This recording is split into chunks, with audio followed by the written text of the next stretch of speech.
এবার আমরা কাউকেই ছাড়বো না। এই তোরা আমাদের শক্তি দেখা, আমরাই জিতবো। আমরাও তোদেরকে সবাইকে মেরে ফেলবো।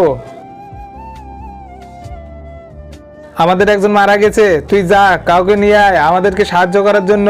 ঠিক আছে সর্দার, এখনই যাচ্ছি। বাবা বাবা, এই মানুষ তুমি আমাকে একটু সাহায্য করো। এখন আমি সাহায্য করতে পারবো না, এখন আমি বাবাকে খুঁজতেছি। আরে তোমার বাবাকে পরে খুঁজবে, এখন একটু আমাদের সাথে যুদ্ধ করো, না হলে তো আমাদের মহারাজ হেরে যাবে। ঠিক আছে চলো, তোমাদের হয়ে আমি যুদ্ধ করব।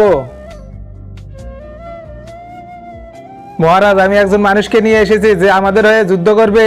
ঠিক আছে, এখন আক্রমণ করো। দাঁড়াও বাবা, তুমি? হ্যাঁ আমি। তুমি ওদের হয়ে কেন যুদ্ধ করতেছো? এরপর কি হলো সেটা দেখার আগে এই দুইটা ছবির ভেতর থেকে যে কোনো একটাকে ভালোবাসলে ভিডিওতে লাইক করে চ্যানেলটা সাবস্ক্রাইব করে দাও। আর যদি না করো তাহলে বুঝবো তোমরা ছবি দুইটাকে ভালোবাসো না। আর কমেন্টে বলে যাও আমিন। আরে বেটা, এরা আমার সাথে ওয়াদা করেছে যদি আমরা যুদ্ধে জিতে যাই তাহলে আমার বেটার সাথে এদের মেয়ের বিয়ে দেবে। তার মানে তোর সাথে বিয়ে দেবে। এই দেখ এদের মেয়ে কত সুন্দর। হ্যাঁ আসলেই তো অনেক সুন্দর। এবার আমি ওদের এই যুদ্ধ করব। এবার তোদেরকে মেরে শেষ করে দেবো।